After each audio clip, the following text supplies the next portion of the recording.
Amen. Merci beaucoup, Pasteur Paul. Bolu bosalinga nazali soso awa. Bosali sanga bo manzelanga meko. Nazo senga bino ka eloko. Bosala prière pour la santé. Amen. Prière à l'église de Caragnos. Et puis la solo na beni. C'est ça qui t'a moussé na yagi na noa. Après na kena beli. Ngana kasa na solo malaki. Na bi na beli. I was speaking yo otozo sa lanza. Lo msuko to ye barango. Omo na petu ngisio na zoto. Otio bomoni mo na ngé zolo ba boye elobinde lelo. Elobinde lelo na zu choc. J'ai dit na 2 heures. Oto nyonso ekangami na ko kofunga na ngwete. 2 heures ataki seza. So moni mama la ndina bana ezaka pa basilvenga. Wa ibi na otambola na quit. Omela batiso et kushaka banero. Enzamba zabi. Amen. Conseil na opesa bino boza na nza. Toza yo moko j'étais seul à kata bureau. Donc nayoki a on dirait kufi auto news. Tout l'air au supporter. Enzamba biksi. Le vote ba meminga tina Saint-Luc. Hôpital les autres Kamanyola. Mère ba yiko intervenir mama meminga tina Saint-Luc. Enzamba sunga. Aboye po yebi sopo ke déranger yo. Kabinaka la moka. Na tongo na moni monoko fungo mwandambo. Ko ba bi ko ganga te ba repo na ke église na te kanema. Na bi na kokende. Na yise na ote. Oui, ça va passer pour la na kokende. Na ote. Pour la pambola bino. Vous savez que nous sommes là s'appelle que nous makasi. Attendez le biso verset, je vais parler calmement, mais dans la synthèse. Hein? On a pesé ça nécessaire et puis na cotition na processus moko ya makasi oyo mbalebele na l'église toza ko ignorango mais yango eza très capital. Bazotangela ngai Marc chapitre 9 verset 14. Verset 14 à 21-22. Atangelinga Marc chapitre 9, le verset 14, nous lisons au nom de Jésus-Christ. Amen. Lorsqu'ils firent arriver près des disciples, tango bakomi pembeni ya bayekoli. Amen. Amen. Bofani otosola kanema. Inite za mingi teka ndenge papa salobi tozala mukuse. Tango bakomi pembeni ya bayekoli. Banani bakomi pembeni ya bayekoli? Yesu, Pierre, Jean na Jacques. Bauti na montagne de transfiguration. Asali démonstration pour l'esco bazo kita. Kita ba kiti na ngomba tango bakomi liboso bayekoli. Bible zolo bali. Lorsqu'ils firent arriver près des disciples, ils virent autour d'eux une grande foule. Et des scribes qui discutaient avec eux. Dès que la foule vit Jésus, elle fit surprise. Et accourut. Amen. La fin d'une chose, on met le commencement.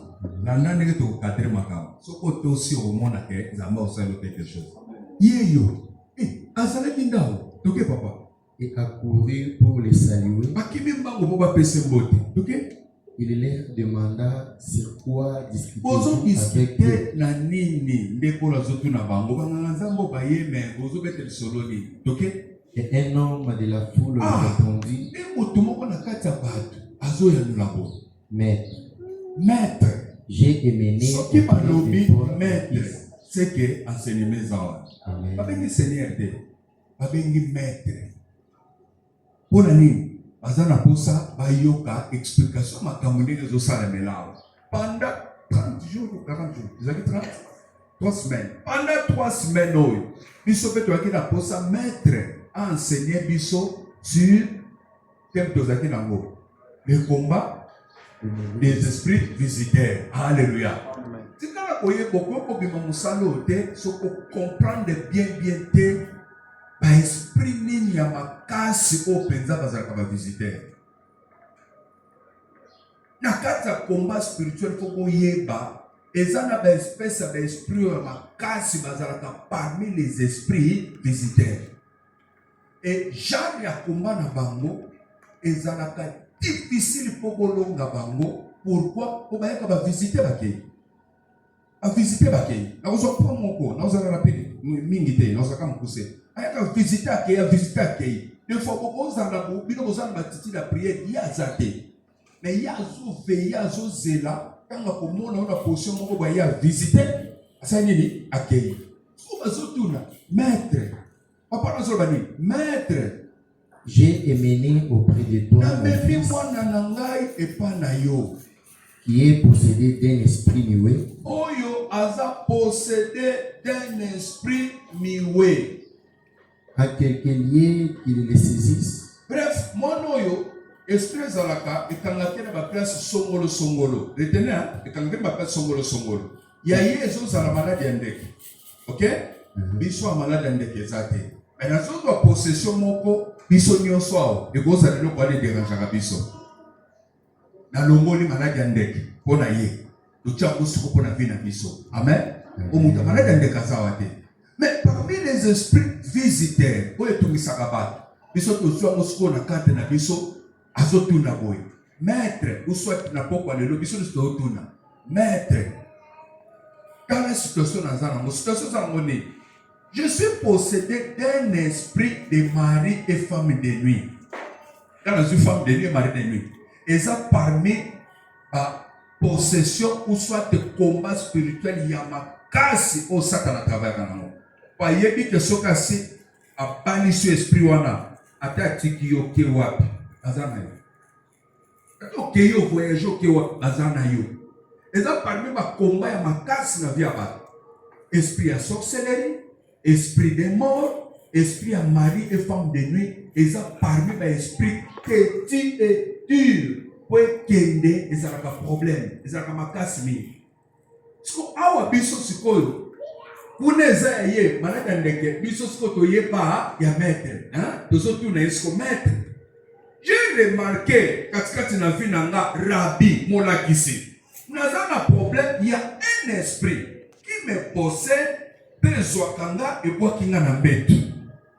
Soki boakinga na mbetu e bandi ko sakane nanga lokola mobali nanga lokola peye mwasi na ngai. C'est correct hein? Explication est pas pesi. Biso beto personne na bavina biso. C'est-à-dire il y a un esprit oye yaka e bandi ko zwanga lokola mwasi na ye e bandi ko zwanga lokola mobali na ye. Et cet esprit là qui pas agité. Et qui pakate po mutako mukolo et qui pakate po mwana zana no mwana muke et ko zo mwana tazana no mwana muke et bandi ko sakanela mwana bino ozokota mwana ko zana na 7 ans 8 ans mwana ko mobima tolo munene mwana ko mobeba mwana ko miko donc ko mona réaction mwana ozo sentir ni est-ce que ça kana mobali asaka ndenge ni nyonso nini esprit ya mari et femme de nuit tanga papa il y a un esprit. À quelques lieux ils sont caillés, ok? À quelques lieux, il les jette par terre. L'enfant écume, grince dedans et devient tout raide. À quelques lieux où ils sont caillés, il faut qu'on vous a même au côté de la carte à retraite. On se côté de la carte à l'église. Dès que nous sommes là, l'esprit visiteur aillé à Dodi, surtout qui a ensemble, même dans la carte à l'église. Même dans l'église, même dans la intercession dans l'année, à celle nini aïe à visiter. Ce qu'on peut avoir nous, parce que là, ezala na kati, na moto, ezala na place à maï, donc azo quoi t'attaquer quand na façon ça la nini à omaye. Et dans la batu baza wa koko za la côte retraite. Quand azo sur sa retraite na yowana, des jours à mon visitation nini, il y a esprit visiteur. Et cet esprit on est pour visiter pourquoi? Pour étouffer l'okonyo sur ça, pour détruire, essuyer yo, épaissir malédiction par rapport à ça et mettre en toute prière yo zo sal, mais à cause. Amen. À cause. Quel que soit force en yaka, mais biso toi la technique à Boussala pour esprit visiteur à l'organisation. À son esprit visiteur. Et il y a que suivi après ça, il est étiqueté. Comment est-ce que ça après étudier, le colon est à l'aise. Vous allez sentir 1 mois, 2 mois, on l'autre a le souhaiter. Mais après, je suis allé et se manifester. Et tout ici.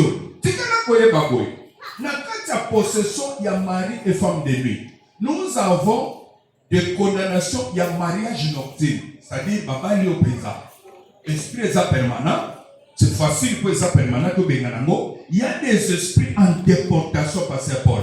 C'est-à-dire, azui yo, azui pour moi si na yo vous comprendre, azui ango ba memi ango ba que tu as na congélateur, ba que tu as na samai, yo tu as na frigidité. Pour ça mobile ezate, tu na ezate, akaba symbiose sous chaleur te, pour ba zibo moi si no so ba sani, ba to bon moi si mo ba ko ya tu misaka mobile te, ya banda mobile te, so mo ba ki peut ata 1 mois, il pas fani na l'aise. Ezana ba tu o ba za posséder na ba esprit ongo. Ça dit elles sont en déportation. Parce que ba to kunde na mai, ba kunde na océan. Awa, aze lokote. Po azonga ko moto fubo landa, po tumba place océan na prison sani et panzana. Et ça biso tu baza assiégé, c'est-à-dire azana mariage nocturne, esprit ne fandi, ezana ye permanent et ils ont ça événement nango, pe batuana mingi okokuta sola nzoto, okokuta ba aspect belé, ezan enseignement eza clôture. Donc nous poussons kaka pour na yaki kaka na la kolo. Alléluia. C'est-à-dire, soit en déportation, soit assiégé. Les esprits assiégés comme mari de nuit, donc mariage nocturne, ou soit en déportation, quelque part en prison, ou soit les esprits visiteurs. Mais maintenant, les esprits visiteurs, ils visitent des fois dans maille. Des fois, dans moto, des fois, quelle place. Les esprits visiteurs. Et quand vous visitez aux qui na retraite, et quand vous visitez dans le moment où vous sentir que cop mokambongo va obengisa yo. Quand vous avez bengisa cop mbongo, il faut que le lundi, le dimanche, vous écoutez d'audio corps et sundolio. Quand vous avez un calobi cop et là-bas, il va sanguiner.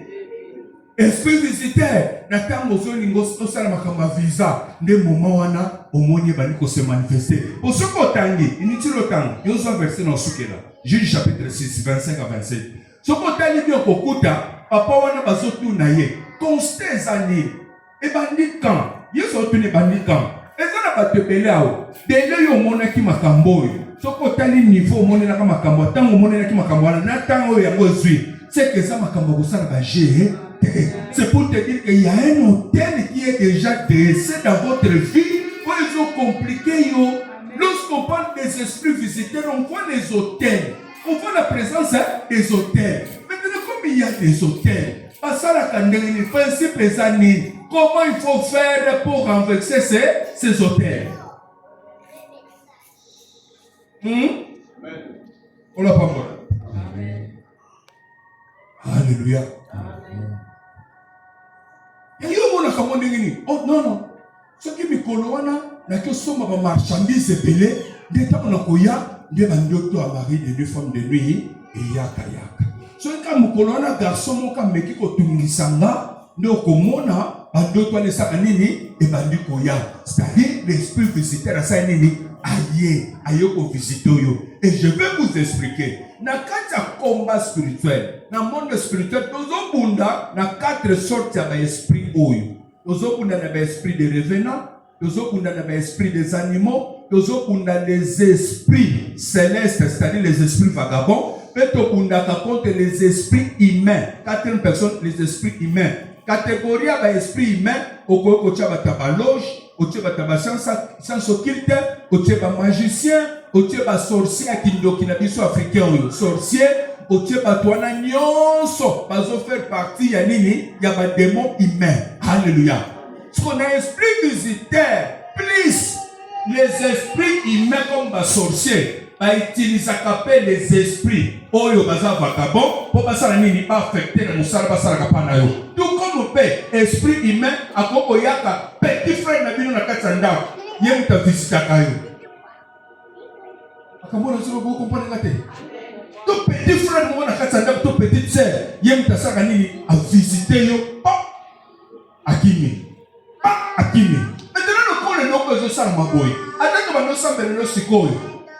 Présence na ezate papa. Moi tolonga ye ezate. Nazoke Matthieu aussi. Et puis que nous sommes qui boyo kaka posana. Papa a bino benga na oya. Ça benga na oya ko panza ngo penza. Ko fongola. Ko so pa mala bino.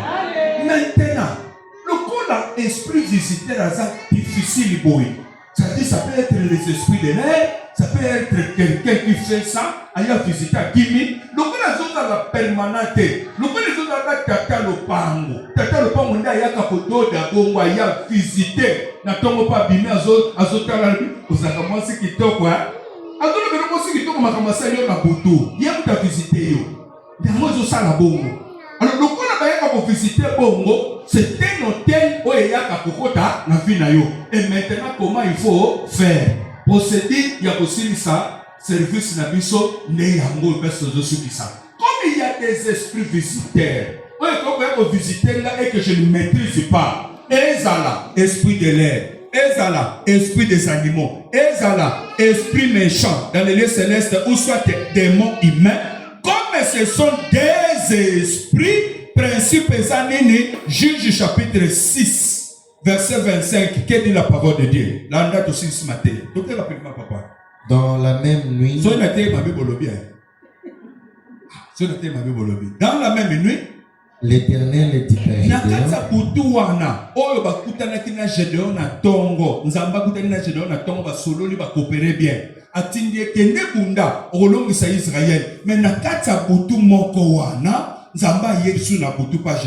Gédéon.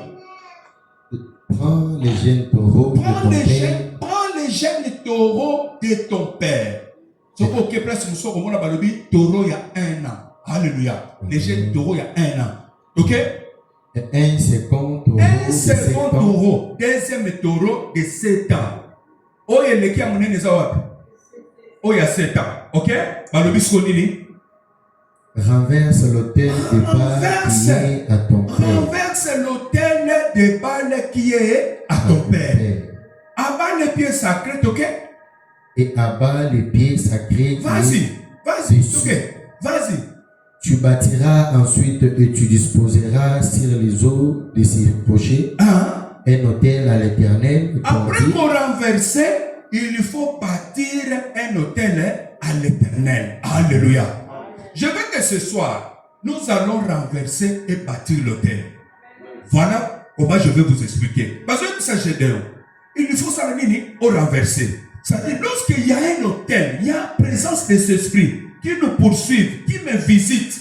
Je n'arrive pas à maîtriser ça. Au moment où le changer le gars chinois, le changer le gars moutou, mon ko yebite na ndoto, le changer le gars moutou yebi, le au secours de visitation c'est-à-dire et sa présence spirituelle, hôtel Mobimbo et Sosani, les autres attaquent, c'est que je dois renverser les cambo et mari et femme de nuit. Or, les femmes mari et femme de nuit, Bible des hôtels Sabiso et utilisaka plus qui mobile nanga, topé, qui moisi nanga. Et bien, ce que vous comprenez. Ça dit, aspect à des mots, à utiliser plus les parties intimes. Il y a aussi plus les parties intimes. Et ce qui a côté à contact dans moi, il y a suffit na yo mobimba. Problème est là. Quelque autre péché qu'un homme commette, ce péché est hors du corps. Mais celui qui se livre à l'impédicité pêche contre son propre corps. C'est-à-dire que ce que ça dit kindumba, omi bebi si mobimba no penza. Mais ça na masu mususu mutazo sala, ezali banda et bebi so penza te. Ce que tango ya zoya ko suyenga bongo, ndazo détruire nga mobimba. Ndazo etufenga, ndazo bebisa nyonso avinanga. Maintenant aspect oyo, ayaka vo etufenga.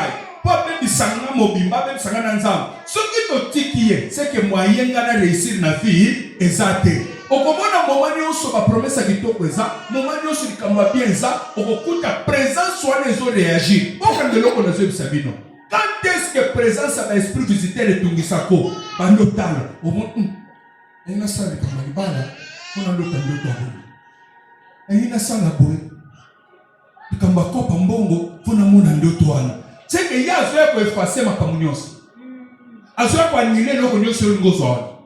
Tant que ya tete mo pour réussir, ezate. Ce qu'on a pas sur le bas. Le présence mon hôtel les a. J'ai deux yon. Ngam na tindio que nous bunda okolonga te. D'abord renverse ça. Ce qu'on renverse ngo ne que pesa yo longa. Après qu'on renverse telemisa hôtel. Alléluia. Ton côté mis hôtel dans zone Sabino. Mais je voulais ce soir na sukiawa. Hôtel maintenant to renverse hôtel. To renverse hôtel aux simbo offrande nyonso ya clôture ba pesa ki yo to travailler ka parti offrande loin. Après nous avons ce procédure. Donc on a un esprit visiteur et il y a qu'à visiter là, il faut que ce soit peut-être pas kadena. Oui ou non? Amen. Amen. Tu dis pour qu'il kadena encore des soutiens. Et puis ce qu'on comprend. T'es pas sûr. Après ici. Alors si ma côté, on va expliquer. N'est pas mon pasteur à qui n'a pas nous voir. Quand on a expliqué à moi, esprit visiteur. Il y a un moment où après tiki mois. Pourquoi on ne fait pas un mois? Après 6 mois. Tant au Suzuki. Et le coup est payé à 15 euros à Koto. Ce que tu as mis pour toi, donc on réussit la vie. Nous avons posé la puissance dans ce soir. Nous avons revêtu de la force, puissance à Saint-Esprit. Nous allons remplir la puissance ensemble. Ce soir, esprit visiteur nyonso, photo sil samakamonaye. Esprit visiteur nyonso, photo sil ananaye. Ozo pele la puissance ensemble. To sambe katsatsa na kombo le sobiso. Pele la puissance ensemble. Ça la prière. Nous avons son micro à prier.